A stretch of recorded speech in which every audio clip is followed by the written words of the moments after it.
Salve, gente, salve, galera. Estamos começando aqui mais um programa AbraCast, o programa da Associação Abrapromos.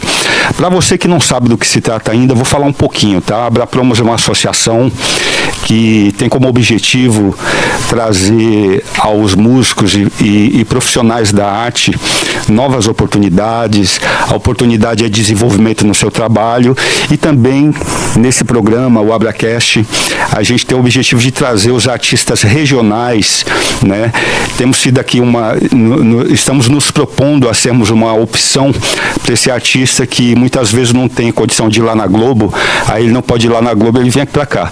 E hoje, o Gilson já está aqui com a gente. Gente, eu vou apresentar para vocês um dos artistas que tem um trabalho mais bonito aqui na nossa comunidade, um cara que milita a arte há mais de 30 anos, e junto com ele a produtora Ellen, doutora Ellen, né? Vamos falar um pouquinho da tua profissão ainda, ela vai nos dar alguns toques aqui importantes, a gente vai entrar em alguns assuntos importantes. Para iniciar, Gilson, eu queria agradecer, cara, a tua presença, a presença da Ellen aqui no nosso programa, que está iniciando. Semana passada tinha um parceiro nosso aqui, que é o Aurelinho, Aurélio do Matéria Mística, e eu não podia deixar de te chamar, porque a gente tem uma trajetória aí, a gente se conhece, a gente sabe, há mais de 30 anos, sabe do trabalho um do outro, e eu acho que você vai acrescentar muito nesse podcast, cara. Obrigado pelo convite. Então, a primeira coisa, cara, que eu quero perguntar para você é a respeito da tua banda, cara. Maverick 77. O que é o Maverick 77? Bom, muito obrigado, sejam todos bem-vindos. Esse que vos fala é o Cleiton Lemors, da banda Maverick 77. Muito obrigado, AbraCast, Abrapromos, Duda, todo mundo aqui, os envolvidos. Vitor, o Maverick 77 existe há 21 anos, tá? E o que é o Maverick 77, a sua pergunta? É uma banda que vem de 2 décadas como uma precursora, né? Mas ao longo desses anos ela veio mudando de formação e de nome também até chegar nessa consistência atual. Que eu lembro que teve o The Bottoms, né? Que era a mesma proposta. Era a mesma proposta, mas ela foi amadurecendo. É isso, e dentro desse amadurecimento, desse conhecimento, um dia eu estava na Vila Mariana, parado no posto de gasolina trabalhando, e chega um senhor muito bem trajado, um Maverick, a coisa mais linda do mundo. Com Maverick. De verdade mesmo, né? E aí ele parou, ele desceu muito bem trajado, elegante. E aí eu perguntei pra ele, falei, qual que é o ano desse carro? Ele falou, meu filho, desse jeito, este é um Maverick 77. Aí eu perguntei novamente, o senhor pode responder? Mas a maneira que ele falou foi tão assim, parece que foi uma coisa realmente enviada por Deus ali, pelos anjos, né? Meu filho, este é um legítimo Maverick 77 V8. Eu falei, esse é o nome da minha banda. Caramba, cara, assim do nada. Nada. Na verdade não é que é bem do nada, são sinais que chegam até nós, se você sabe, né, Vitor? Sim. Um grande sinal que eu tive a competência de captar no momento e trouxe pra cá. Olha só que bacana, cara. Ellen, obrigado por estar aqui com a gente. Eu fico feliz que você tenha vindo com o Gilson. Eu me perguntei a mim mesmo, será que a Ellen vem, cara? Seria mais divertido se ela estivesse. Então vamos lá. Também quero fazer uma pergunta para você. Eu sei que tua área de atuação é outra, né? É outra. Você é advogada, você milita em que área, assim, da advocacia?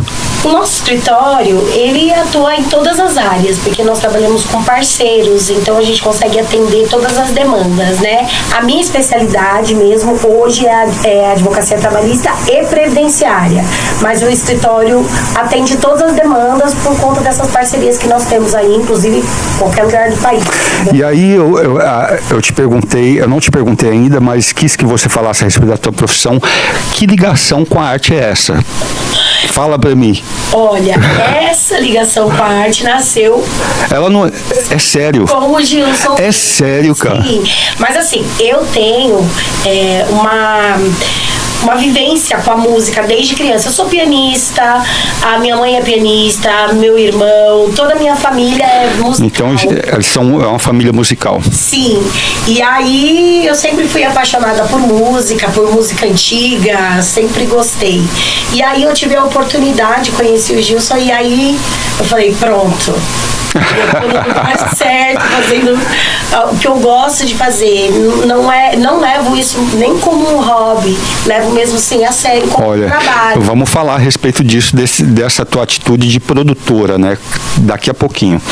Mas, Gilson, eu tenho uma coisa, eu vou te fazer algumas perguntas que eu acho que eu nunca fiz para ti, mesmo a gente tendo muito tempo junto, né? Assim, na estrada, né? De amizade e tal. Cara, qual foi o momento que você falou assim, cara, eu quero ser um artista? O que você viu? Qual foi a experiência que você teve que te falou assim, esse é o caminho que eu quero? Foram várias, mas tem duas que eu julgo serem muito importantes na minha carreira de vida, Vitor. A primeira foi quando eu vi o Elvis, com 6 anos de idade, numa novela da TV Globo chamada Bambolê, e o ator principal era o Maurício Matar. Se eu não me engano, era a primeira novela dele. Eu acho que eu lembro disso aí, cara. Ele era o grande e genioso Léo Jaime, com a canção Bambolê. Grande. Eu lembro. Muito artista, que eu sou fã.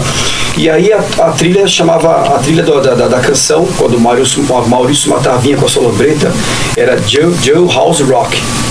E aí no final mostrava o rosto Elvis, e quando eu vi aquele, falei, meu, o que é aquilo, né? Com 6 anos, não sabia o que era o Elvis, né? E aí, claro, foram passando os anos e fui entendendo quem era o Elvis, né? E aquilo mexeu muito com a minha vida.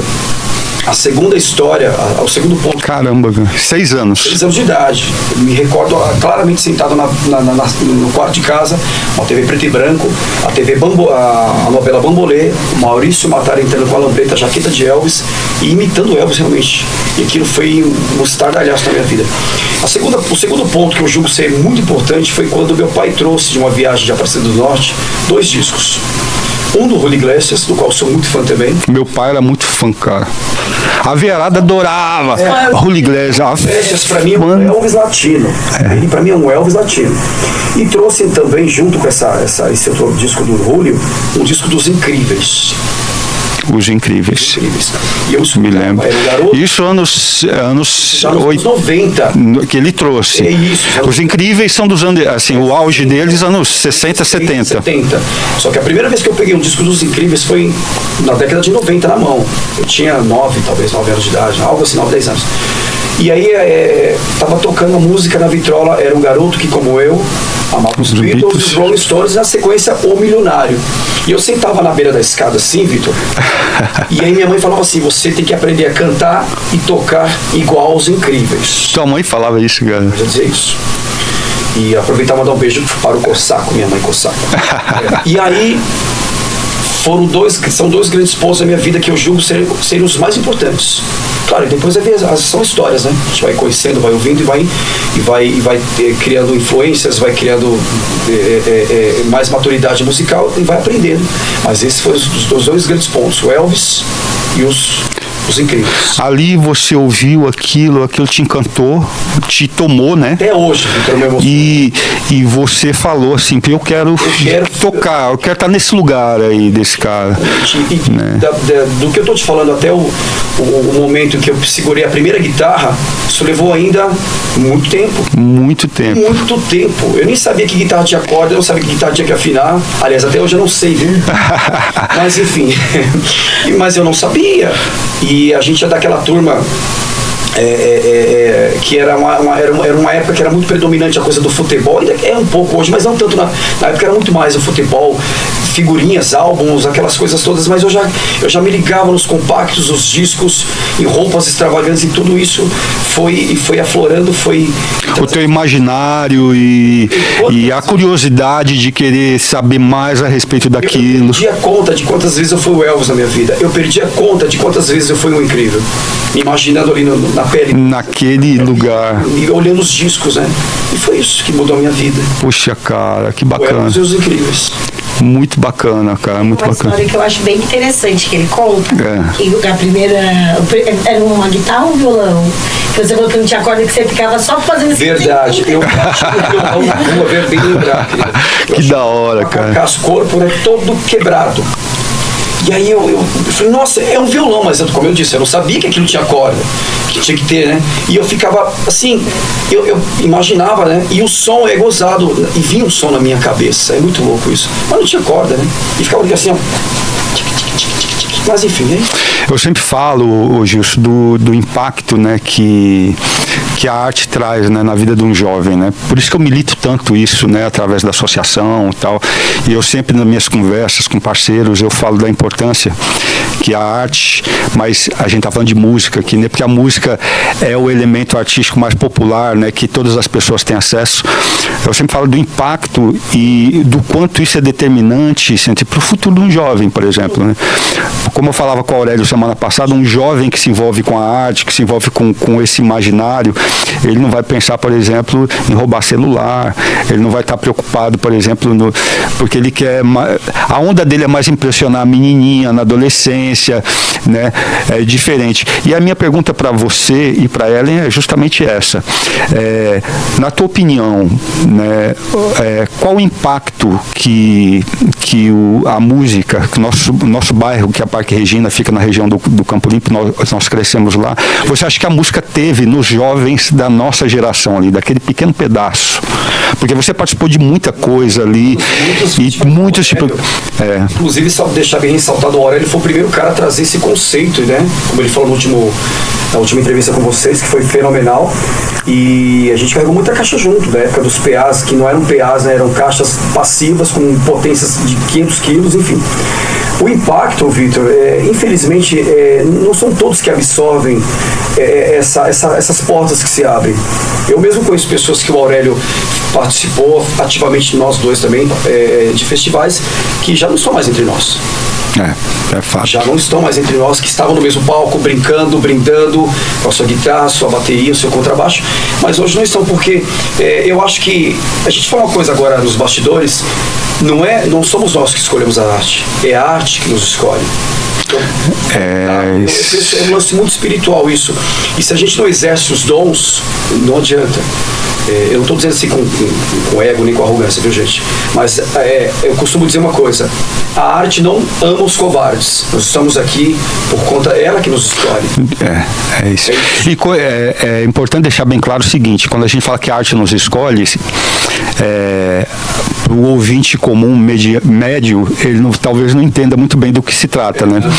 Porque assim, a arte te escolheu, né? É um amor que você não pode abandonar. Exato. Né?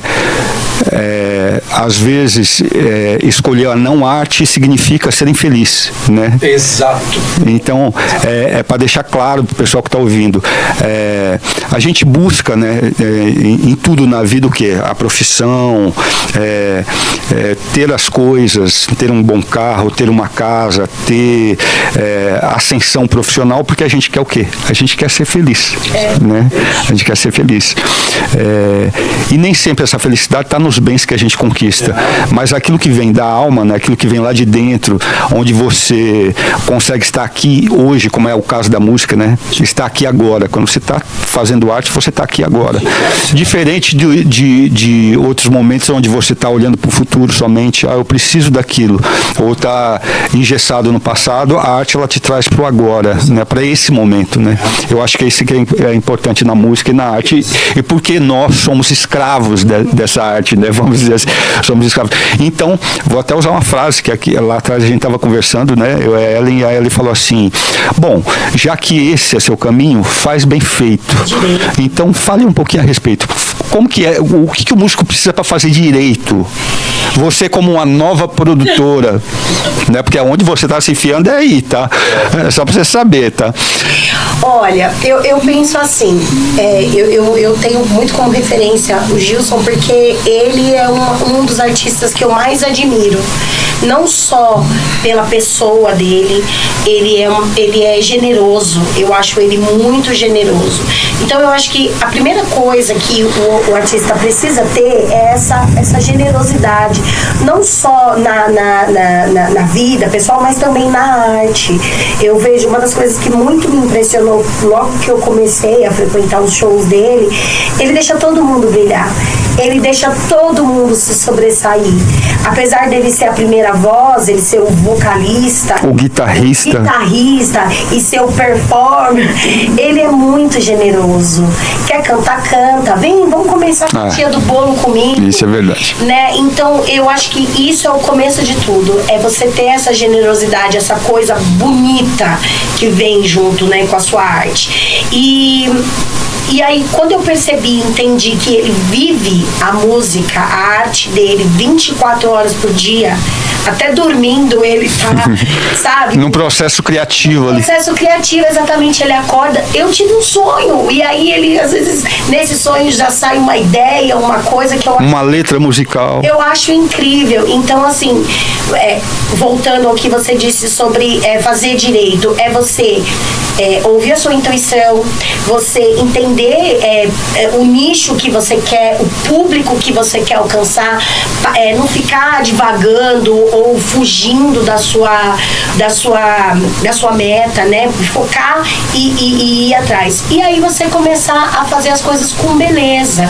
também. Essa beleza, eu digo, de profissionalizar a sua arte. Sim, sim. A sua arte bonita visualmente. E hoje tem muito elemento, né, que é necessário para você ser um artista. Antigamente a gente pensava só em criar a letra de música, os arranjos musicais. Hoje o músico ele não pode mais ficar só condicionado a isso. Ele vai ter que ter algum conhecimento de marketing, ele vai ter que ter um conhecimento das mídias sociais, de produzir conteúdos.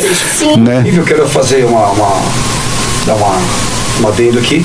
O Vitor foi o primeiro grande artista que eu conheci no Parque Regina, na nossa região do Campo Limpo, a ter o primeiro disco consolidado com músicas autorais, o primeiro artista a se vestir bem no Parque Regina. Se vestir bem. Muito bem. A gente era tudo mulambento lá, os moleques catarrentos lá da periferia. Mas o Vitor gravou com Placa Luminosa, né, gravou com o Sérgio Rangel, né, grande produtor, guitarrista, e foi o primeiro grande artista a levar inclusive o disco pra fora na Europa. E pra quem não sabe, eu conheci o Vitor, não foi assim na rua não, tá? Foi vendo TV, os programas de auditório, né? Sérgio Malandro, Raul Gil, enfim. Então, ele foi o primeiro grande artista a ter essa condição de artista mesmo no Parque Regina. Eu não sei se isso adiantou muita coisa, isso, mas uma coisa adiantou, né? Para colocar assim um teto para o resto dos músicos que aquele bairro tinha músico demais. Eu falei, você quer gravar um CD, eu quero gravar um também. Verdade. Né? Isso Vou correr atrás, né, para fazer. Ao menos esse teto teve. Cara, posso fazer uma observação, cara? Cara, você tá com uma linda camisa, cara. Você gostou? Cara, eu adorei essa camisa aí que você tá, cara. Eu adoro camisa colorida, cara. Não, faço questão que você conte essa história. Essa camisa é o seguinte, pra quem não sabe, a maior banda de rock nacional e uma das maiores e melhores do mundo chama-se Os Incríveis.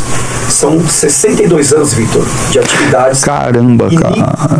Eles são mais velhos que os Beatles, os Rolling Stones.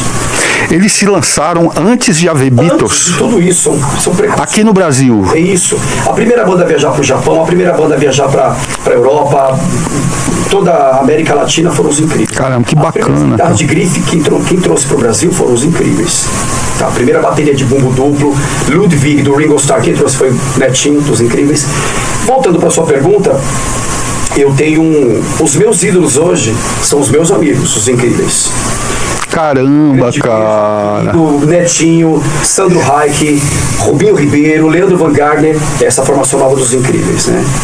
E aí um dia eu estava numa festa, convidado pelo meu querido amigo Netinho, e aí um dia estávamos nessa festa, me convidou vários artistas, né? Ricardo Corte Real, só o nego da nata tava lá. E ele falou, cara, eu te trouxe um presente. Eu falei, pô, um presente pra mim, baterista dos Incríveis, né? Falei, vamos lá no carro. Ele só na Paulista. Aí foi no carro, pegou, abriu a porta do carro, tirou num cabide e falou, ó, essa vai ser sua camisa da sorte. Vai te dar muita sorte. Que da hora, cara. E não é que o cara acertou? Mano do céu. Essa camisa aqui foi me dada por um verdadeiro incrível, o Netinho. Então essa camisa aqui, ele usou com o Show dos Incríveis, né? Ele gravou. Olha que show, cara. E essa camisa ele me deu com o maior carinho do mundo. Eu só uso em ocasiões especiais, como hoje, por exemplo. Obrigado. Queridos. Obrigado, Gilson. Que me deu essa camisa. Se eu não me engano, essa camisa... Que bela história, cara. Nenhuma, tá? Foi feita exclusivamente pra ele. O Netinho é um artista muito assim, ele é muito excêntrico. Por exemplo, tênis, ele tem só existe um pra ele. Ele tem, camisa é só uma, não tem duas, é só uma, exclusivo. E essa camisa só tem uma e é minha hoje. Oh, cara. Você gosta de exclusividade falando nisso, que eu sei que... Gente, esse camarada aqui é um colecionador, tá?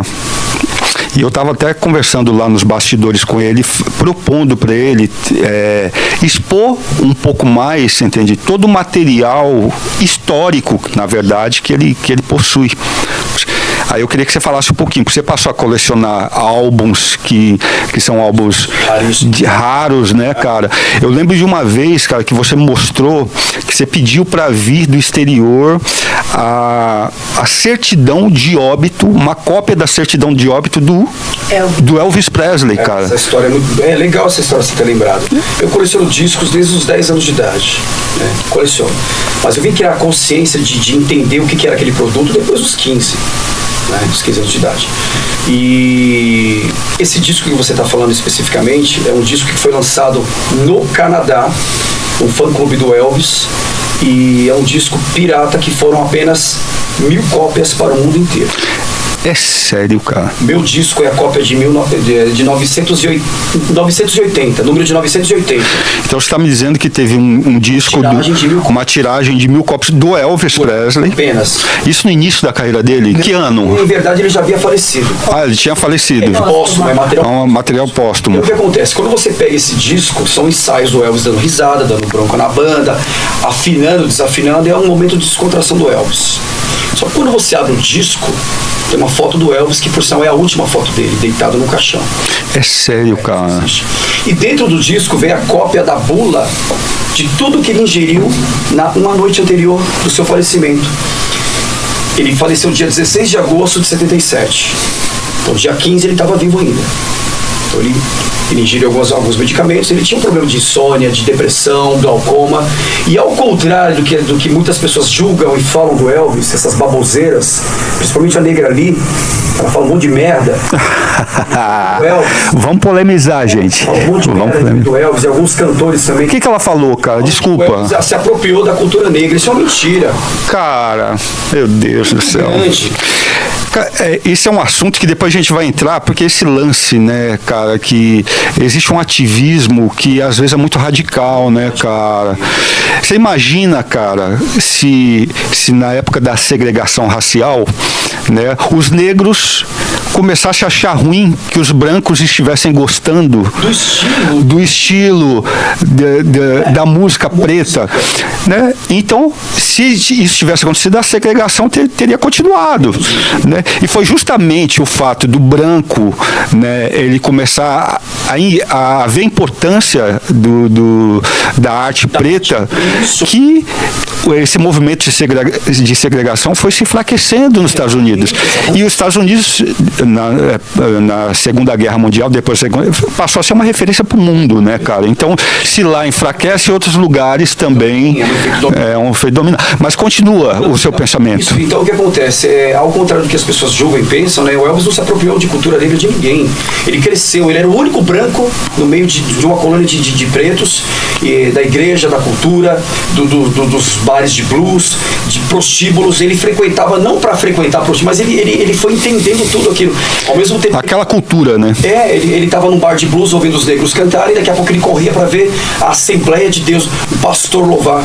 E ele cresceu com tudo isso. Então o Elvis ele foi adquirindo esses sentimentos e transportando para os seus shows, né? Que é muito claro de se ver isso. Então, esses militantes de plantão que vivem, eu vivo ouvindo isso, cara, é uma puta baboseira. E a gente tem exemplos que vieram, me corrija, tá? Eu não sou tão conhecedor quanto você, mas teve o Chuck Berry, por exemplo, que veio antes do Elvis Presley, e ele foi já com guitarra elétrica, popularizando o rock and roll, e eu acho que foi até uma referência pro Elvis, assim como outros, né, que vieram antes, né? Amigos, o Chuck Berry amava o Elvis, Little Richard, Fats Domino, B.B. King era amigo do Elvis. Então, cara. Se encontrava nos bares, né?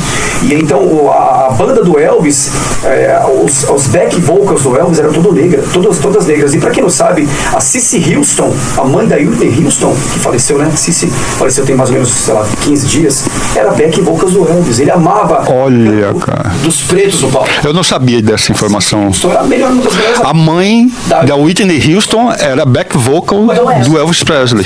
Então ele fazia questão de trazer as canções dos negros pros shows do Elvis, e ele amava isso. E ele sempre deixou claro, eu não sou rei de nada. Só existe um rei e chama-se Jesus Cristo. E ele transformou esse gênero num gênero do mundo, né? Não é mais dos negros. Ele abriu portas. Ele é do mundo, de todas as pessoas, amarelo, vermelho. Inclusive, né? Nesse momento, né, de Guerra Fria e etc., porra, o rock era super popular na Rússia e era, né, mas foi para todo lugar, cara, o rock and roll. Ele foi o primeiro grande artista no mundo, primeiro, tá? Essa coisa de ter pôster hoje na casa do fã, quadro, figurinha, camiseta, quem lançou foi o Elvis, com o Coronel Parker na época.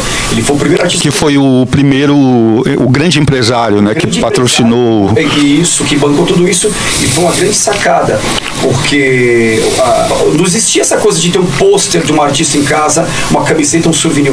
O Elvis foi o primeiro artista a ter isso.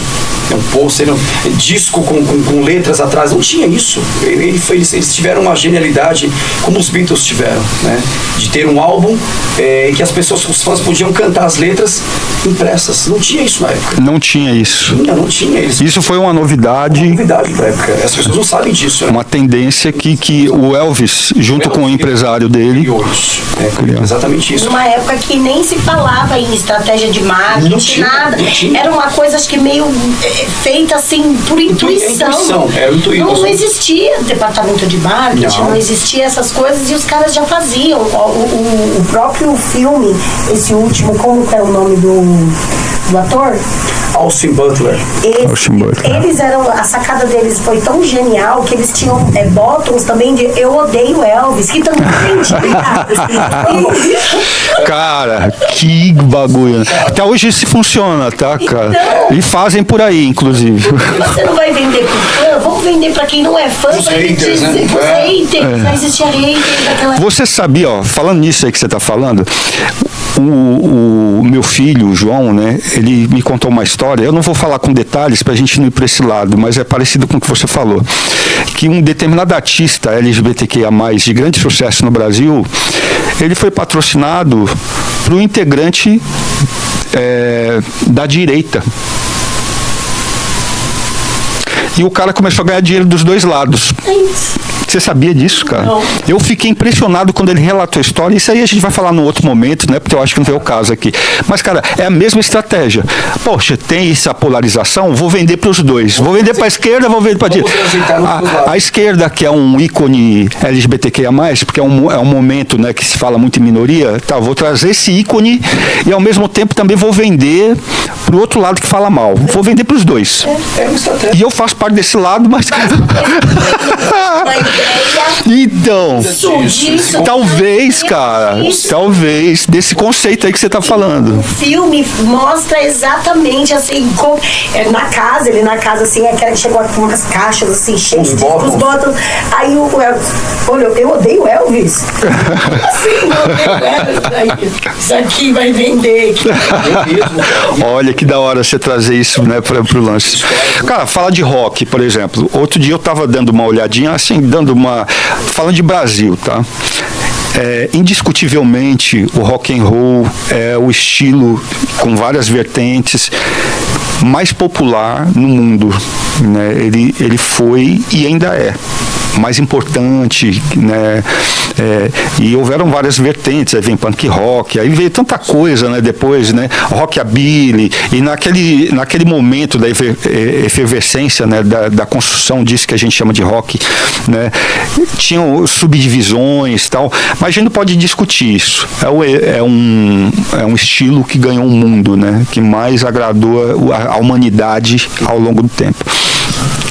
Mas alguns dias atrás eu estava vendo uma pesquisinha e pensando, mano, aqui no Brasil, em que lugar está esse estilo? Né? Em qual prateleira que ele está? Quais são os estilos mais ouvidos, cara, do Brasil? Né? Aí eu descobri, o que não é novidade para ninguém, né? Que hoje pisadinha, né? Que o sertanejo universitário, né? Que já se modificou várias vezes, né?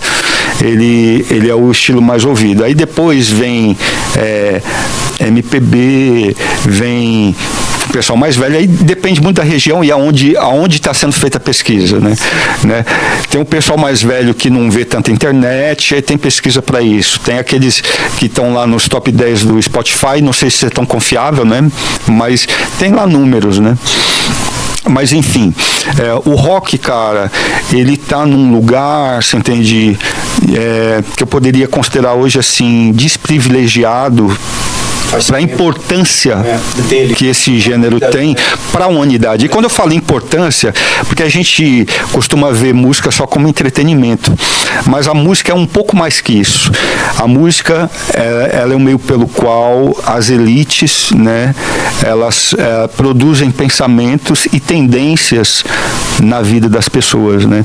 E a gente vê isso várias vezes na história da humanidade. Aqui no Brasil a gente viu muito isso, por exemplo, né, de uma forma rápida e objetiva. Poxa, tinha um movimento tropicalista, né, que era um movimento mais crítico da sociedade, de despertar o senso crítico das pessoas, né, fazer as pessoas pensarem, né, a respeito de algumas coisas, até copiando um pouco os Estados Unidos, mas da forma brasileira de fazer isso, né. E na mesma época, que era uma época de repressão, veio também a Jovem Guarda, que aí a Jovem Guarda já não tinha mais esse compromisso de criticar nada, cara. Eles queriam falar de amorzinho, tá tudo bem, gente. Então, assim, na minha humilde opinião, não sou nenhum especialista e quem quiser pode discordar de mim, não tem problema, tá? A Jovem Guarda, ela veio com uma proposta, e eu não estou criticando Roberto Carlos, que é um grande, né, um ícone, né? Sim. Erasmo Carlos, Vanderlei, mas eles vieram muito para apaziguar e fazer com que as pessoas não pensassem muito a respeito do que estava acontecendo ao redor, né? Hoje, a gente tem uma tendência cada vez mais proeminente do funk, por exemplo, que é um dos estilos mais ouvidos do Brasil, né, junto com pisadinha e tal, e etc. Né? E aí o funk também tem suas vertentes, sendo que a vertente que ganhou mais notoriedade é essa que chama de funk ostentação, né? Que passa para o jovem a ideia de que se ele não tiver um bom tênis, o mais caro, um cordão de ouro, um carro legal, ele é uma pessoa sem importância na sociedade. Isso aí está dentro de um contexto muito, na minha opinião, muito prejudicial, e eu não estou falando mal do funk, porque o funk, eu admito que o funk é música brasileira, tá? Que nasceu no gueto e ela deve ser respeitada. Eu reconheço o funk como a autenticidade dessa música. Mas essa ramificação do funk, ela passa para os jovens uma ideia de mundo muito superficial e que num futuro ele vai sofrer muito, porque a gente sabe que para um pobre ficar rico, estatisticamente falando, apesar do capitalismo dizer que não, é só uma questão de esforço, não é verdade, né? Normalmente quem nasce pobre, morre pobre. O que a gente pode escolher na vida, basicamente, é o quê? Poxa, eu posso morrer feliz. Eu não preciso do bem para me fazer mais feliz. É uma distorção, né? Mas o ponto que eu quero chegar é o seguinte: o rock, ele foi muito importante na luta do trabalhador. Sim. Né? Por exemplo, na Inglaterra, né, quando o punk rock, a democratização de um gênero derivado do rock and roll, né, que tinha como objetivo falar a respeito das classes trabalhadores que estavam dentro de fábricas, cara, na industrialização. Então você imagina, cara, o impacto. Era a maneira do pobre dizer assim, ó, eu tô aqui, eu preciso de soluções para a minha questão.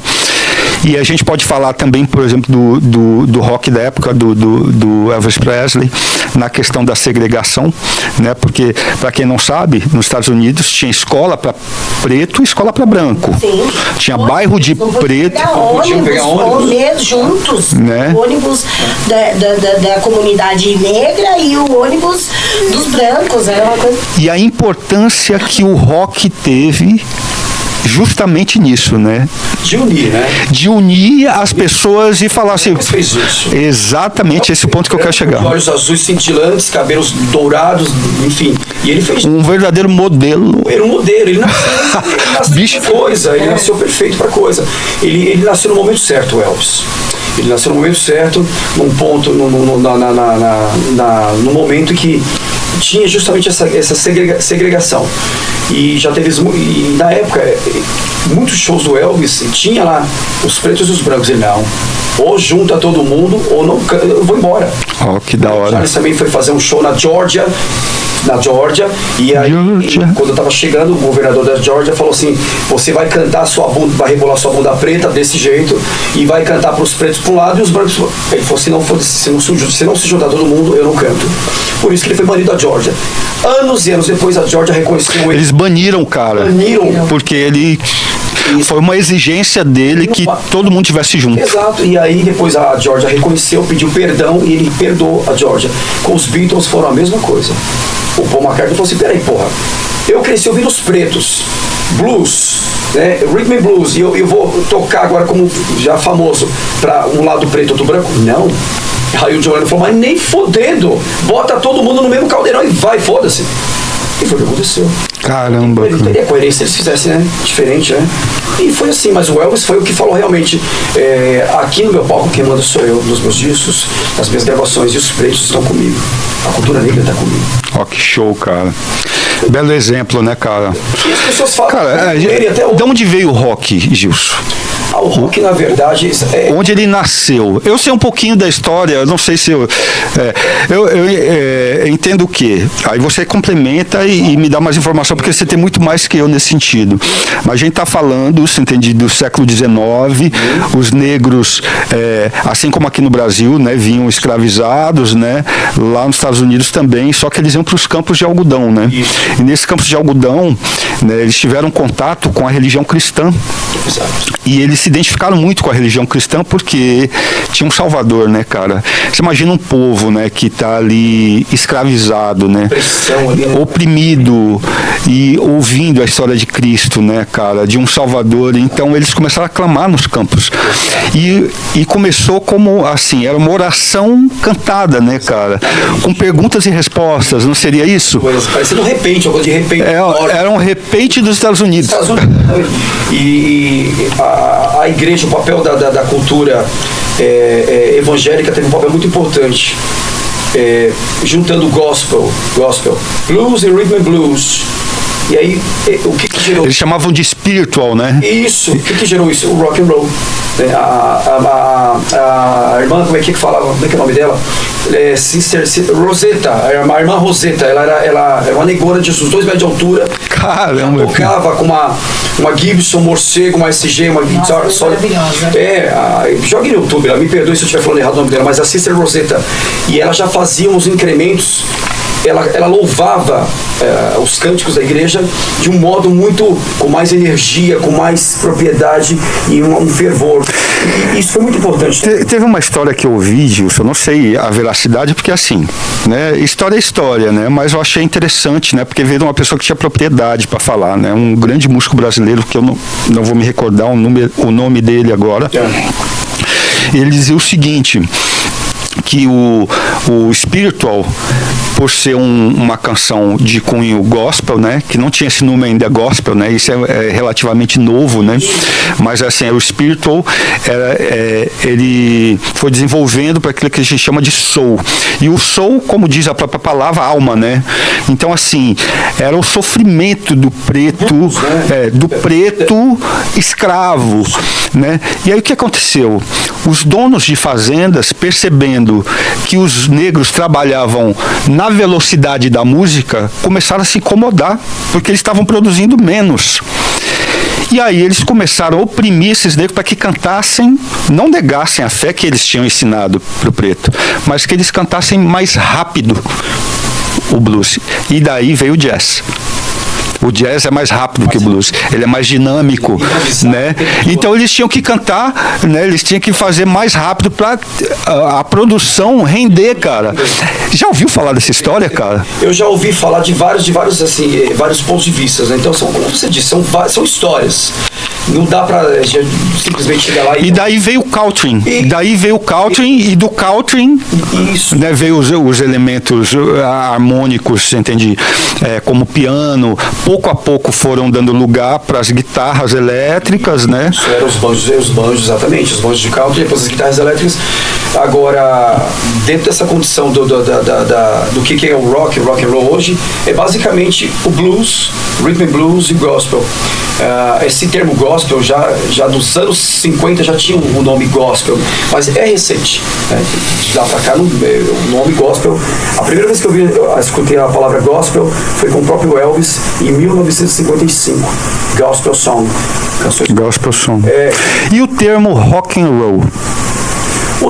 Eu ouvi falar que foi em 51 um cara de rádio que usou esse termo, porque dizem que o twist, a dança, já existia. Sim. Né? E aí, rock and roll significa o quê? A tradução... ao pé da letra... rolar de pedras, não seria isso? Isso, exatamente. A coisa de se girar, de se jogar, da energia. Rolar de pedras. É que se a gente pegar ao pé da letra toda isso que a gente está falando, Vitor, da onde veio, de tantos lugares, até de mim mesmo, viu, gente? Vou falar aqui de mim mesmo. Mas, brincadeiras à parte, isso são todos estilos que se juntaram, se fundiram para chegar no tão famoso rock and roll. Né? E acho que, sem desmerecer nenhum artista, como a gente falou no início do programa, Little Richard, Fats Domino, Chuck Berry, mas o cara que realmente foi o catalisador de tudo isso é Elvis Presley. Elvis Presley. Não é porque ele é branco ou é... Não, sim. Nada a ver com cor de pele, viu, gente? Tem nada a ver com... É porque ele veio com uma ginga corporal. Ele era um predestinado. Ele era um predestinado. E ao contrário do que as pessoas falam, né? Ele nunca se jogou rei. Ele detestava esse tipo de título. O Chuck Berry gravou o primeiro disco em 1955. O Elvis gravou em 1954. Então, historicamente falando, o Elvis estava um ano na frente do Chuck Berry. Sim. Ele estava na frente. Mas não famoso. Ele gravou um disco para a mãe dele. Entendi. Aí tem essa história que é contada pelo próprio cara que revelou o Elvis. No dia que eu descobri um branco que cante como um negro, eu vou faturar $1 milhão. E foi o que aconteceu. O Elvis gravou um acetato, que para quem não sabe, acetato é um disco de vinil, 72 rotações.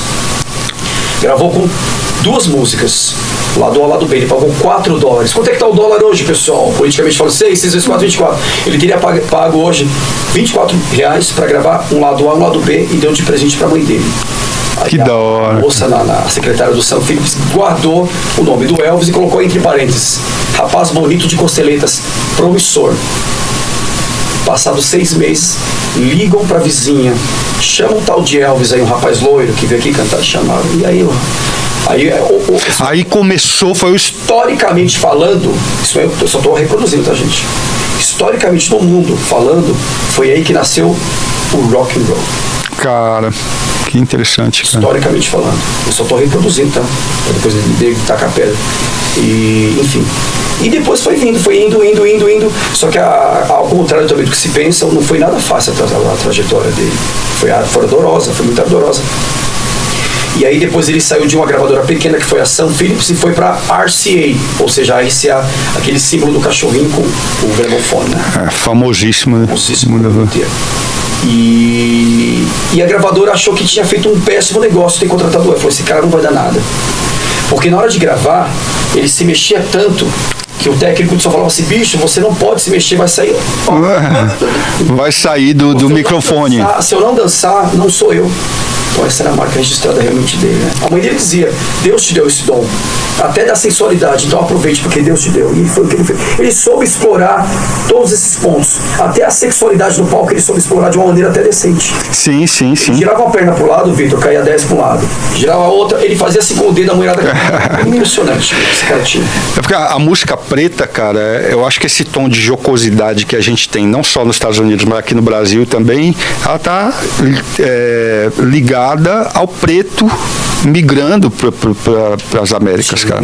Vindo para cá. Migrando não, né? Eles foram trazidos à força. Trazidos à força, né? Trazidos à força, né? Gentilmente convidados. É triste isso, né, cara? Mas a história é triste. Tá interessante, né, cara? Assim como teve o Holocausto, não tem como negar, infelizmente. Faz até hoje parte do nosso convívio.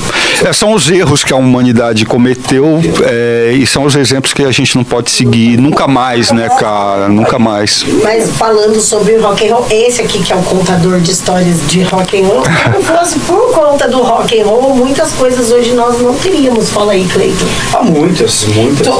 O que, por exemplo? Isso aí tudo eu aprendi com ele, tá?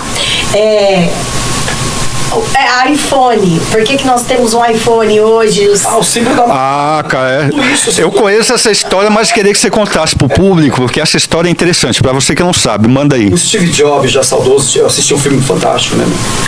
E os Beatles foram a primeira banda no mundo a lançar uma gravadora chamada Apple. Então, quando eles prensavam os discos, o lado A era a maçã inteira e o lado B era a maçã cortada. Mordida. E o modo como o Steve Jobs trabalhava era ele copiava os Beatles. Eram 4 elementos, quatro amigos, né? quatro amigos em comuns, e cada um tinha uma função e cada um tinha um talento.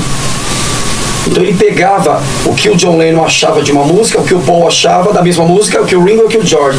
Então ele falou, sabe, cada um tem uma maneira de pensar diferente, mas na hora de atuar é muito parecida. E a fórmula tem que ser essa, simples e objetiva, intuitiva. E aí ele pegou esse conceito e trouxe para o que é hoje conhecido como Apple, realmente, né? A questão de iPhones, iPhones, e que fique bem claro, como é que acho que é iTunes, é isso, né? Aquele pendrivezinho que tinha uma coisinha branca que você ouvia. O iPod. Na época teve foi um sucesso aquilo. Eu tive muito tempo atrás, muito sucesso. E o Steve Jobs, na época, ele criou uma plataforma, falou assim, tem um documentário chamado Get Back, dos Beatles, claro. E que o John Lennon fala, tá? Eu só tô reproduzindo, gente, pelo amor de Deus. O Lennon fala e tem a produção. E se um dia o mundo unisse todas as músicas dentro de uma caixa, como se tivesse vários discos? Olha isso. Uma caixa. Uma caixinha. Tudo aqui dentro. Tá no documentário. Caramba, cara. Ele falou assim, né? E o John, eles eram visionários, eram intuitivos, tinham uma intuição muito foda. E se a gente pegasse todos os discos dos Beatles, dos Rolling Stones, colocasse no jukebox, como era feito com o Elvis, mas que a gente pudesse ouvir em qualquer lugar, e que os pontos se ligassem? O Steve Jobs pegou essa ideia, esse ganchinho. Inclusive a maçã também. A maçã também. Ele foi daí. E ele teve um pequeno problema com o Paul na época. O Paul falou assim, você pode fazer o que você quiser com essa maçã, só não misture com música. Música são os Beatles. Só que o Steve Jobs também foi tão genial. Não que ele engrupeu. Era gênio mexendo com gênio ali. Briga de cachorro. Guerras de gênio. E aí falou, só não pode misturar essas coisas porque a gente te deu o aval pra usar, mas não mexa com a música, não suba aqui. Aqui você pode ir, aqui não. Mas, pô, é interessante que a gente possa pegar suas músicas e colocar numa caixa, como o seu amigo falou, e todo mundo se unir. Mas essa tecnologia estava caminhando e o povo não conhecia isso. E até que o Steve Jobs trouxe o conceito, falou assim, é assim que vai funcionar a sua música agora no mundo inteiro. E você paga por isso, tá? Que é o streaming hoje. Que hoje é o streaming. Olha só, cara. É isso. Que história. Aí, como um grande visionário, ele é não somente um baita músico, ele é um puta negociador. É um empreendedor foda. Ele era o empreendedor dos Beatles. Ele era o cara... Cuidava do business. Cuidava. O John não tava nem aí. Liga e toca. Yoko, quero saber da Yoko. Mas a Yoko teve um papel fundamental porque ela entendeu que o John era um talento assim, uma pedra a ser lapidada, mesmo famoso. O John era tão inseguro no modo de ser como artista que ele gravava as canções deitado, porque ele não confiava na voz dele. O timbre tinha que ser... É sério, cara? Ele não confiava. Ele perguntou, tá bom mesmo? Como é que um Beatle te pergunta se tá bom? Claro que tá bom, tá bom. Então, voltando, e aí fizeram um baita acordo e hoje tá aí o que a gente sabe que é tudo. Que é esse símbolo da maçã da Apple. Assim, por que as pessoas endeusam os Beatles, endeusam o Elvis? Porque eles trouxeram conceitos, Vitor, que superaram a música. Eles foram para outros patamares, né? Outros patamares. Então, por exemplo, gravação que era feito de trás para frente, solos que eram gravados de trás para frente. Por exemplo, a MTV existe por causa dos Beatles. Você sabia disso? Não sabia. Exemplo, os Beatles tinham vários compromissos, vários shows. Então não dá pra estar os 4 Beatles aqui com você hoje no Abracast, comigo na Power Song, comigo em Itaú. Não tem. O que eles faziam? Começaram a gravar no estúdio, assim. Pegavam os rolos de fita e mandavam pra Abracast, pra Abra Promos, pra Power Song. de modo que eles estivessem em vários lugares ao mesmo tempo. Alguém espertinho tava vendo esse programa e falou, meu, peraí, se juntar isso num lugar só. Foi aí que nasceu o conceito da MTV. Olha só, cara. Isso é história, hein, gente? Eles foram revolucionários. E eles continuam revolucionários. Agora, recentemente, ganharam um prêmio Grammy como a melhor música do álbum de rock gravado. A última música dos Beatles que foi gravada pelos Beatles. Foi dada uma fita cassete no ano de 95 para os Beatles com três canções inacabadas do John Lennon. O John já tinha falecido. Aí o Yoko entregou pro Paul. Tem uma raridade do seu amigo aqui, ver o que você pode fazer. Na época, foram das 3 aproveitadas 2. Foram aproveitadas 2 canções. Isso é, os caras pegaram um cassete original, aí entregaram para o Paul, porque já tinha isso foi quando? 1995. Quer dizer, agora entre aspas, né? E a tecnologia de hoje, claro que não era de 95. Então dessas 3, a tecnologia que eles tinham na época, conseguiram resgatar 2. 2 das 3. E aí a terceira, o George Harrison estava vivo ainda, falou, meu, vamos gravar uma base e deixar guardada, mas o John tá desafinando muito ali, tava alguma coisa estranha. Era o jeito dele gravar, ele era muito despojado, ele não tava... Muito doidão. Muito louco, e eu adorava isso nele. Isso era um ponto que eu, inclusive, não é que eu copio, mas eu tenho isso muito. Ele liga o cabo, aperta e vambora, sem muita frescura. E aí, com o passar do tempo, veio o tal a inteligência artificial, que é o EA, né? Pegaram essa canção, colocaram num computador, limparam todos os ruídos e tiveram hoje o que é essa canção chamada Now and Then. E o que é mais legal disso tudo, gente, é que o produtor que gravou essa canção com o Paul e com o Ringo, ele pegou a última tomada gravada com o George em vida. Caramba, cara! Só gravar e deixar guardado. O George que show de... Mas tava lá a base guardada. A linha de base, sabe como é que a gente grava e deixa guardado? Sim. Inacabado. E o produtor colocou tudo ali, bicho. E são os Beatles. Meu irmão, que show de bola. Ganhar Grammy. É a maior banda do mundo, né? Que show de bola. Vamos dar uma pausinha. Claro. Meu parceiro Jefferson. Gente, deixa eu falar um pouquinho da Station One para você. Station One é esse espaço aqui maravilhoso, onde a gente convida no podcast, mas não é só isso não, tá? A gente tá falando de uma agência de publicidade que pode dar todo o suporte para você fazer a divulgação do seu projeto e da sua empresa. Então, fique atento, entre em contato conosco aí. Como que nós achamos o Jefferson? Aonde que nós achamos nas mídias sociais a Station One? @Station One. @Station One. Todas as redes sociais. Todas as redes. YouTube, Instagram, Facebook. Tá dado o recado em primeiro lugar. Queria falar um pouquinho do nosso patrocinador. Tá aí no gatilho aí? Agora.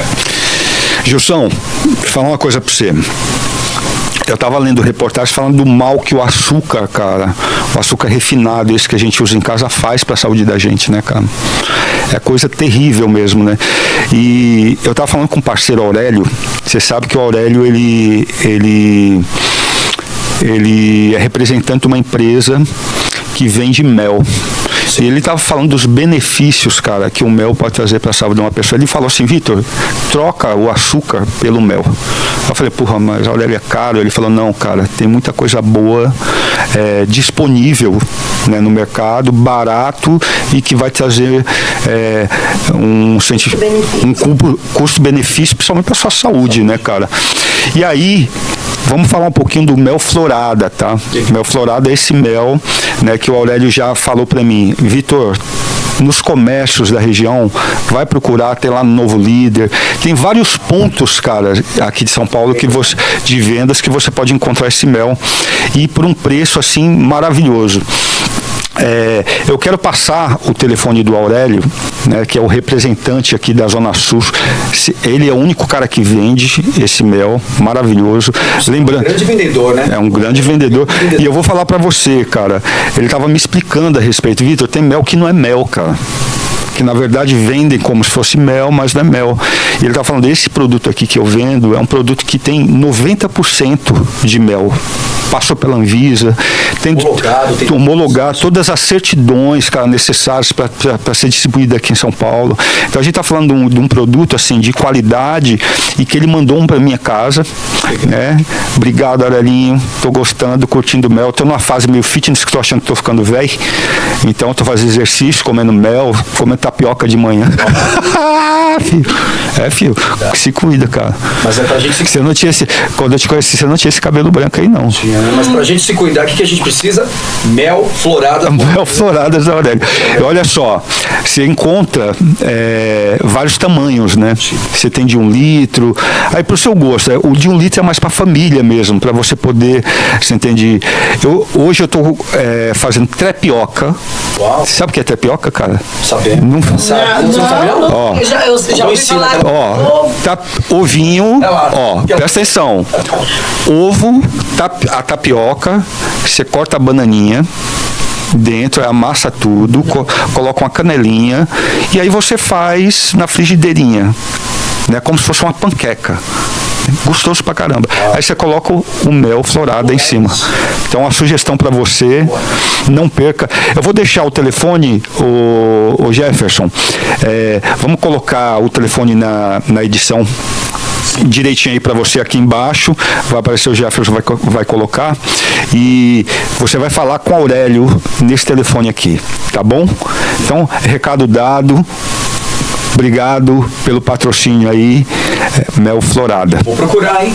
Vou procurar sim. Não, pode procurar. É coisa boa, com certeza. Obrigado. Mel Floradas, isso. O Aurélio nem tá aqui, a gente fica falando dele, né? Que é uma peça fundamental O também. bicho tava ansioso, cara. O Gilson vai lá, o Gilson vai lá. E pra mim mandou umas 5, cara. Assim, e tá tudo certo com o Gilson, né? Ele vai poder. Eu falei, bicho, a agenda dele tá daquele jeito, mas eu acho que ele vai ceder umas horinhas pra mim lá no Abracast, pô. Meu parceiro. Obrigado, meu irmão. Gilson, vou mudar a prosa. Eu vou te fazer umas perguntas mais pessoais, assim. Posso? Deve. Você me permite? Claro. Como foi tua infância, cara? Fala um pouquinho de como era a tua infância, com teu irmão, como que eram as coisas. Você entende? Foi bem sofrida, Vitor. Acho que não muito diferente de muitas pessoas. Sim. Muito sofrida. Pai ausente, a mãe se torna pai, mãe e avó ao mesmo tempo. Fui criado por mulheres, né?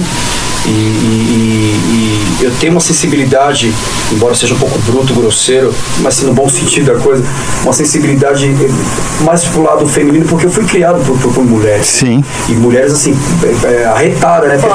Que resolvia a parada, né, pai? Resolve a parada, entende? Avó pernambucana, mãe pernambucana, tia pernambucana, entende? De Garanhuns, né? Minha cidade natal, um beijo pra Pernambuco, minha cidade natal, Garanhuns. Eu tô ali pertinho. Pertinho. Ceará. É só atravessar um Então foi sofrida no sentido assim, não de desamparo por essas 3 mulheres. Minha tia Graça, sim. minha mãe, Cossaco, mas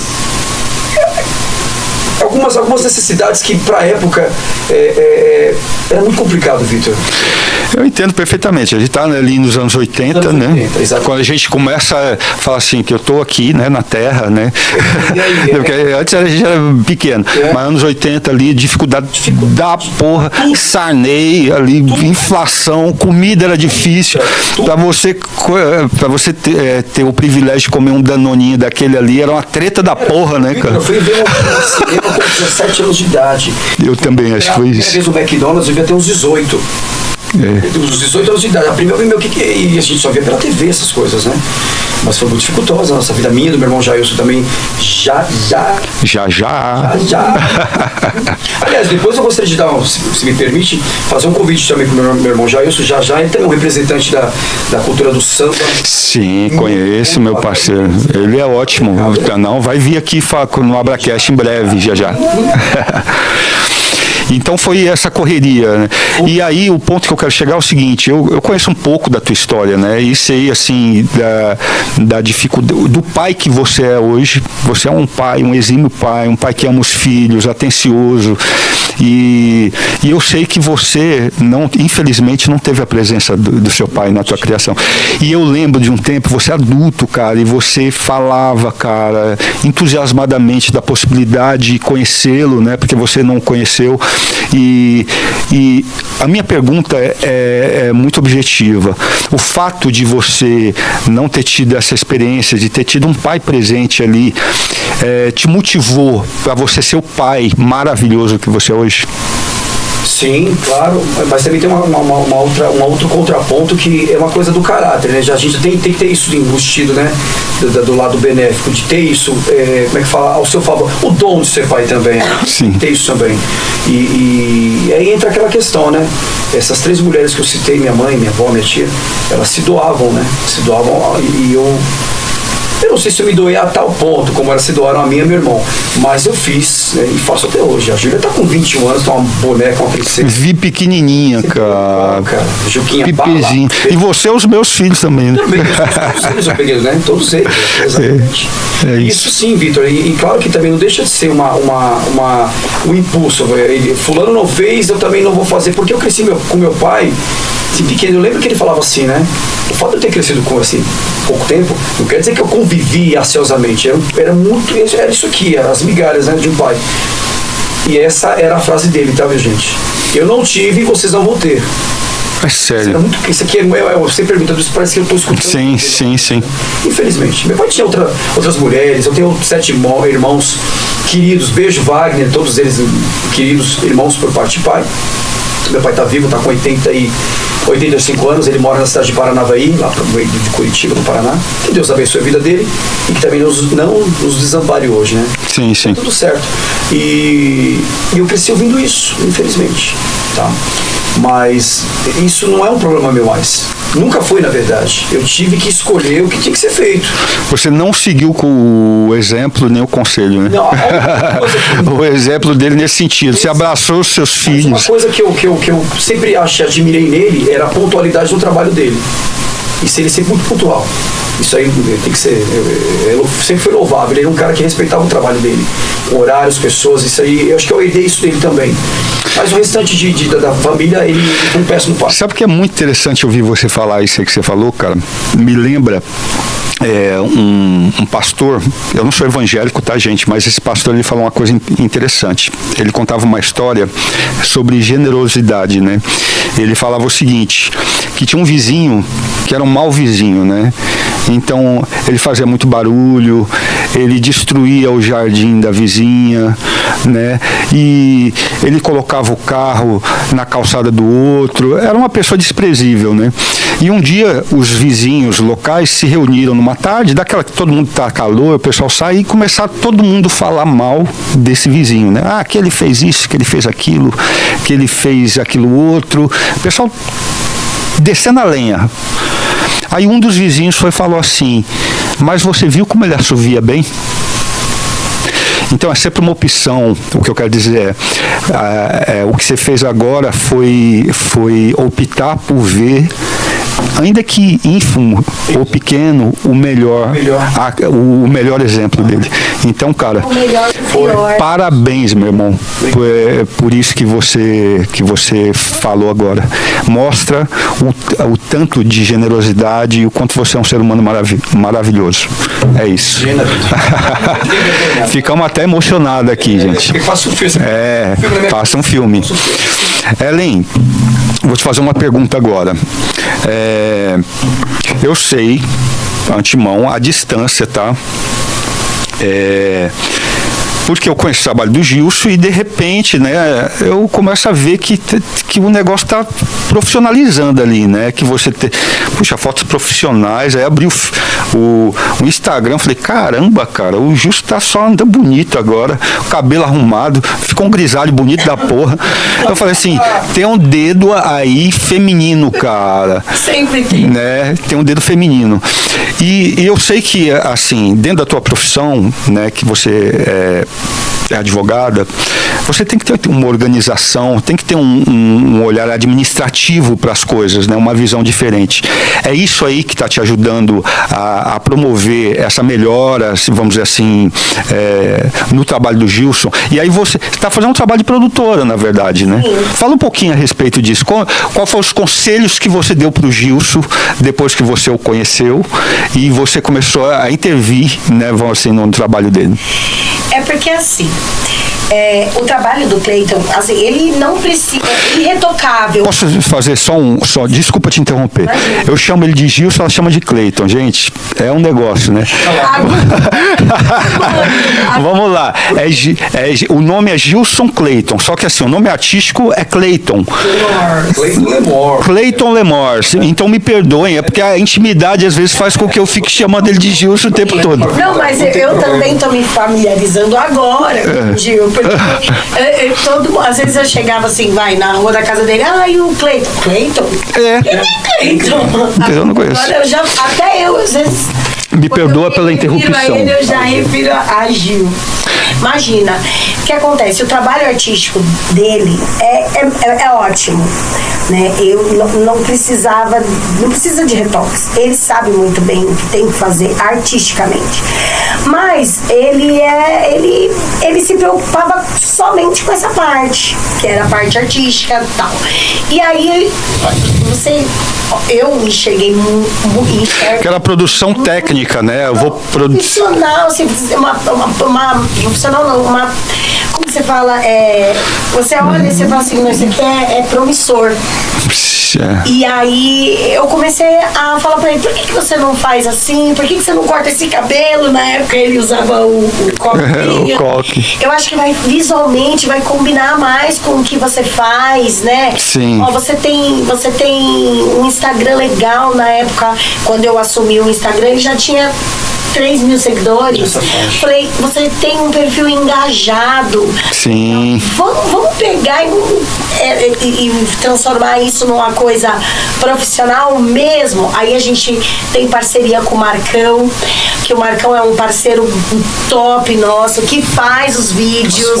Ó, que legal, cara. E tá isso é muito importante, né, cara? E aí a gente tem essa parceria com ele vai, produz os vídeos, e aí a gente fala assim, para de ficar postando vídeos sem qualidade, né? Vamos aproveitar com um show que ele vai... A questão da vestimenta, das indumentárias. Porque os instrumentos, ele tinha maior preocupação, né? Os instrumentos já eram... Fones maravilhosos. Da época, né? Algumas são réplicas, né? Não são mesmo de Aí, não são de época mesmo. Aí tem que combinar, todo esse conjunto tem que combinar, tem que ornar, né?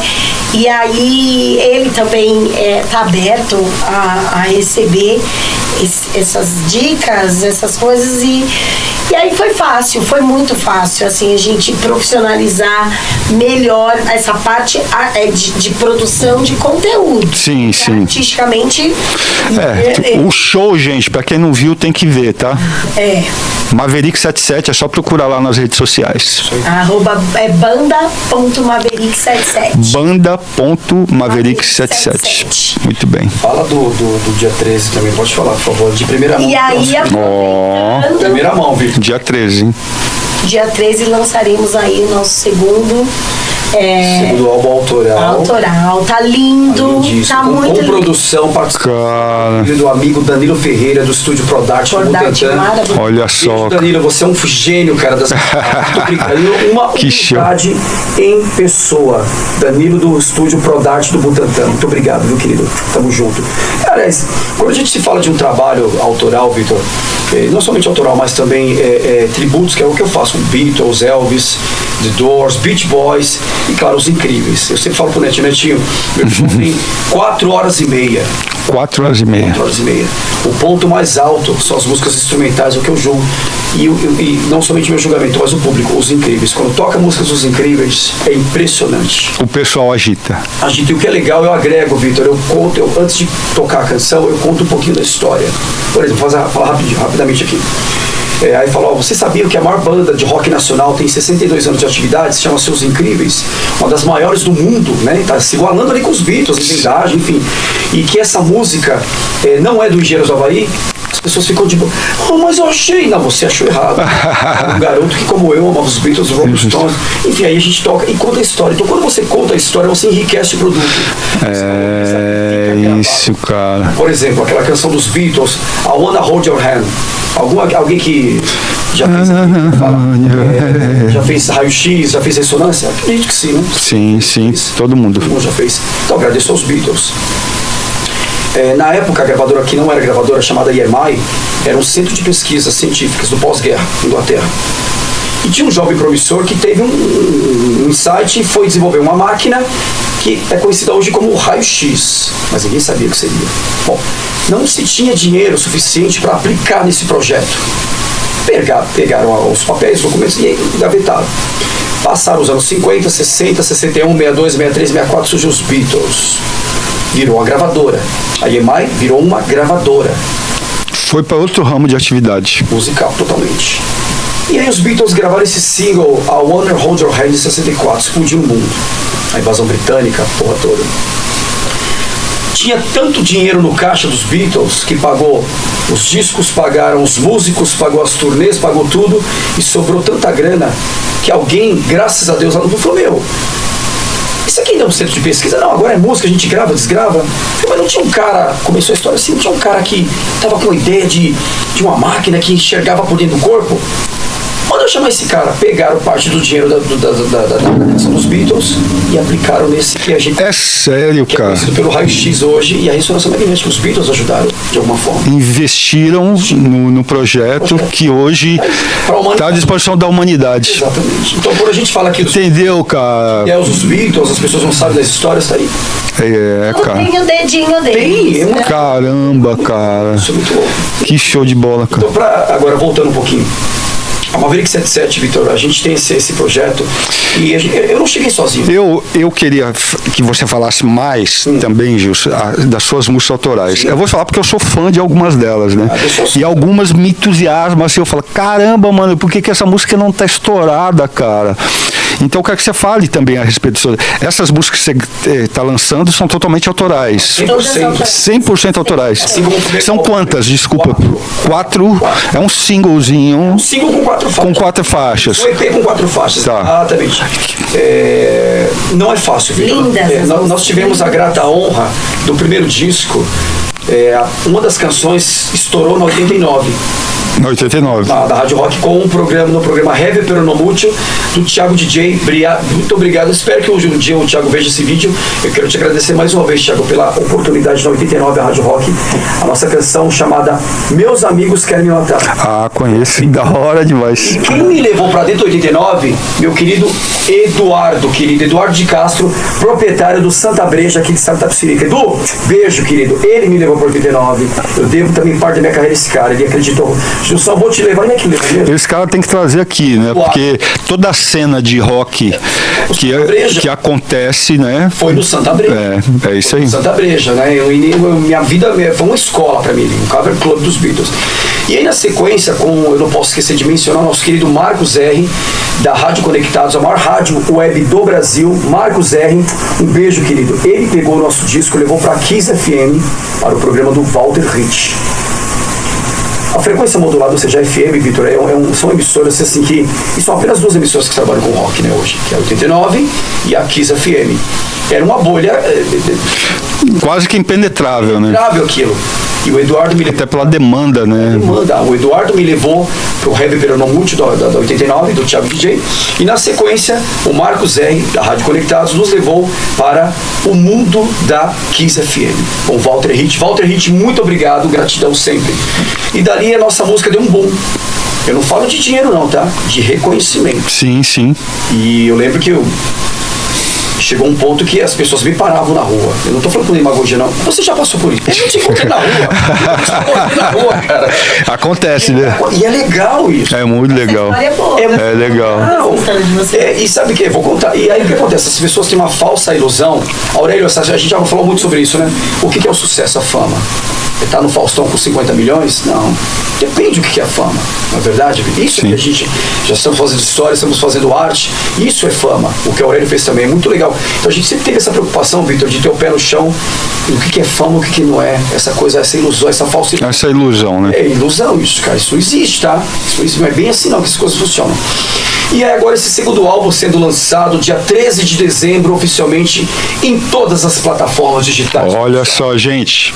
Fique atento dia 13, hein? Com parcerias incríveis. Produção do Danilo, Bocato, gente. trombone. Bocato. Bocato? Dá uma olhadinha quem é o Bocato aí, dá uma pesquisada. Vou falar mais. Esse cara tocou pro Paul McCartney, só isso. Paul McCartney falou, is a teacher. Só isso. Um Beatle, sendo um artista. Um músico brasileiro, de ponta. Amigo dos incríveis, é amigo de todo mundo. Uma simpatia em pessoa. Conseguimos trazer Bocato. Só isso, mais nada. Show de bola. Então, Tá lindo. vale a pena, tá lindo. Mais 2 faixas. Quero ouvir, hein? Dia 13? Dia 13, lançamento mundial.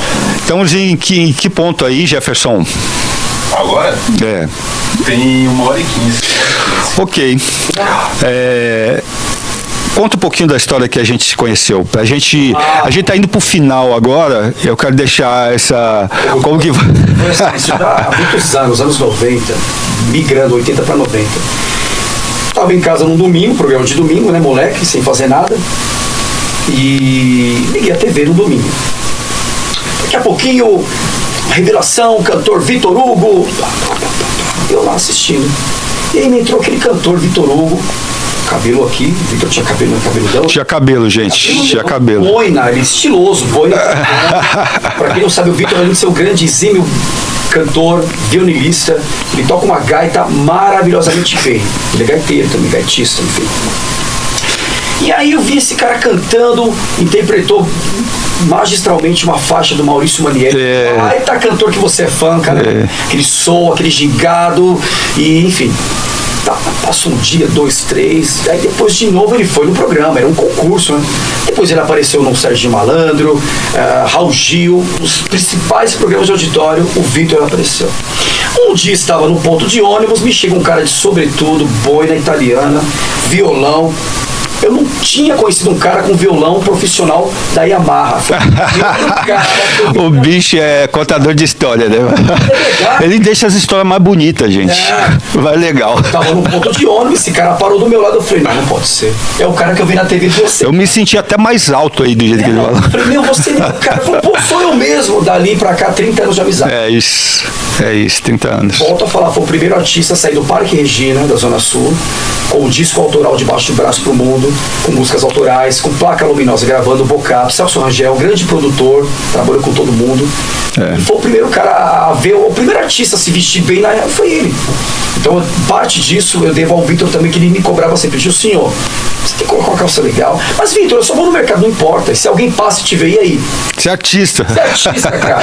Primeira coisa que a gente vende é a imagem, né? A gente tava falando, né, Ellen? Primeira coisa. Bom, você é um artista, o artista é uma referência, né? Então, assim, ele é uma referência. Então a gente precisa estar bem com a nossa... Para você que é artista, né? Tá bem com sua imagem pessoal, tá bem organizado com o seu trabalho, né? Com suas gravações. Inclusive, Gilcinho, pra gente dar eu fazer também vender meu peixe, né? A Abra Promos trabalha justamente com isso, né? Com essa assessoria, né? Pro músico. Então, poxa, eu não tenho estúdio, a gente tem um parceiro do estúdio. Eu quero um estúdio mais chique, a gente tem um parceiro. Eu quero a distribuidora, a gente tem a distribuidora. Quero documentação. Eu quero fazer a documentação porque eu quero fazer trabalhos não só no barzinho, mas eu quero fazer para as prefeituras, equipamentos públicos, tal. A gente faz a documentação, coloca nas plataformas. Então, vende meu peixe. Só ligar pra gente, entrar lá nas mídias sociais. Isso é importante. É muito importante. Sozinho, o músico, ele não consegue. Ele não consegue, cara. Porque, e fora a questão da dificuldade, porque ele tem outras preocupações, né, que é equipamento, a música, a qualidade de som, a qualidade técnica, ele tem que ter a preocupação de se profissionalizar e ele se depara com tanta dificuldade para conseguir fazer isso. A gente estava até com verdade. Para registrar, a gente para lançar, a gente tá com esse álbum gravado já tem quanto tempo? Mais de um ano. Mais de um ano. Já era pra ter saído, mas por conta da burocracia. Aí tem que fazer o registro, gente. Isso é assessoria, isso. Ó, você precisa fazer o registro da obra literária ou da música em si, né? E depois você precisa do CPF da sua música. Exato. Toda música tem um CPF que chama ISRC, para identificar quem tocou, quando. São detalhes que às vezes o músico não sabe. Senão a gente pode chamar essa música de música pirata, né? Porque ela não tem o registro dela. Então, e como advogado, eu posso dizer, só é dono quem registra. Quem registra. Já vimos bandas aí famosas perderem os seus nomes hein? por conta de falta de registro. Olha só. E ficar atento aos prazos, porque você registra o nome da sua banda, é 10 anos que você tem que ali renovar, e tudo isso é muito burocrático aqui no nosso país, porque não tem suporte, não tem... E o pior de tudo, Vitor, você não vai acreditar, não existe saque. Não existe um telefone não existe. que você possa ligar e falar, e tirar uma dúvida. Não existe. Você tem um Fale Conosco que não te respondem. E aí você tem que ficar assim... A gente tem que começar a bater, né, nessa...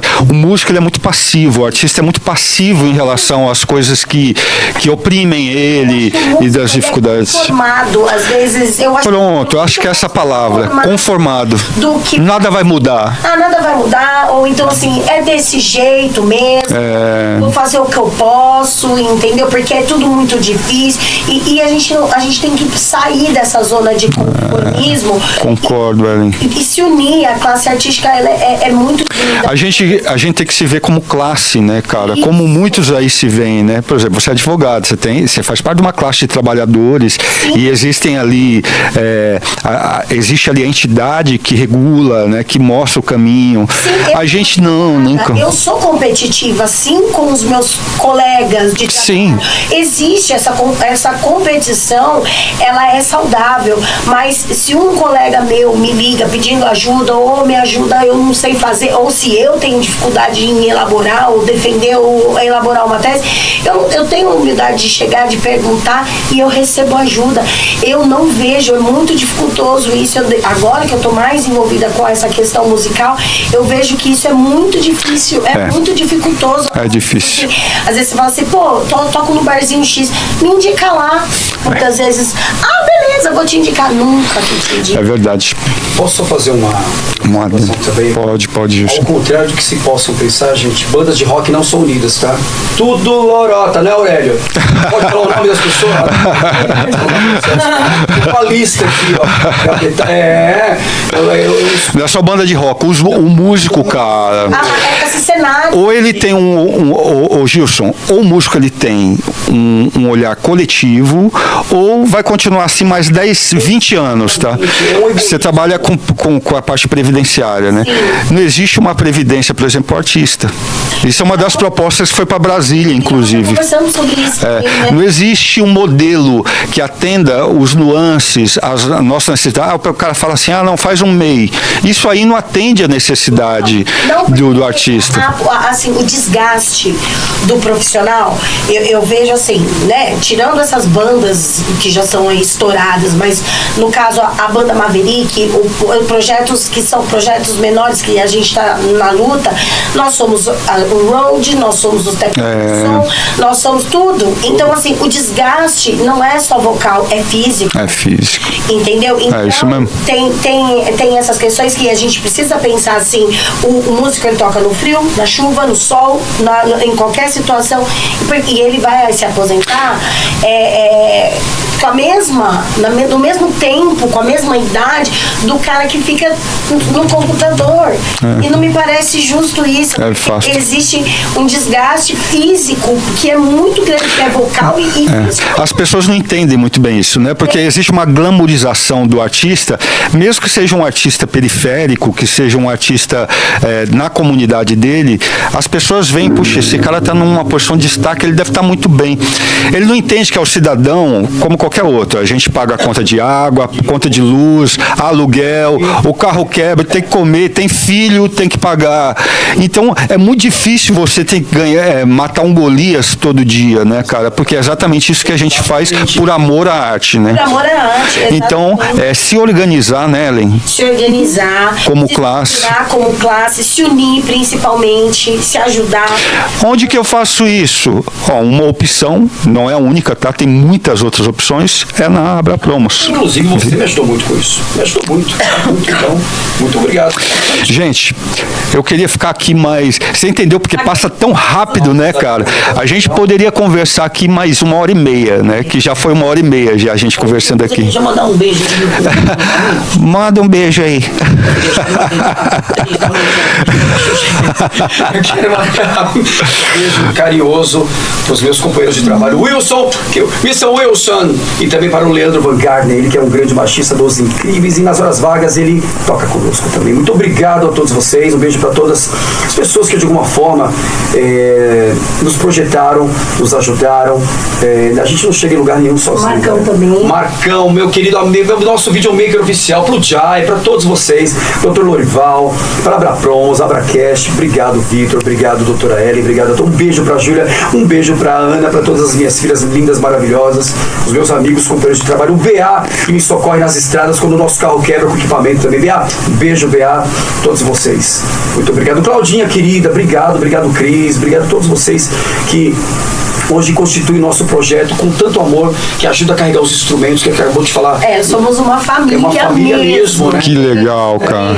Eu quero mandar um grande abraço especial para toda a família Espeda de Embu das Artes. Luiz, obrigado, querido. Valeu. Tudo bem? É isso aí. Quer mandar um beijinho para alguém? Eu quero agradecer primeiro a oportunidade que vocês me deram. Eu vim aqui só como Eu não ia perder essa oportunidade, né? Eu não ia perder a doutora Levi, eu não deixa. Ela tinha que estar aqui com a gente aqui nesse podcast, Isso, né? eu te agradeço. Gente, brigadão. Vitor, aqui, até uma próxima, se Se Deus quiser. Obrigada, Obrigado, gente. Valeu. Tchau, tchau.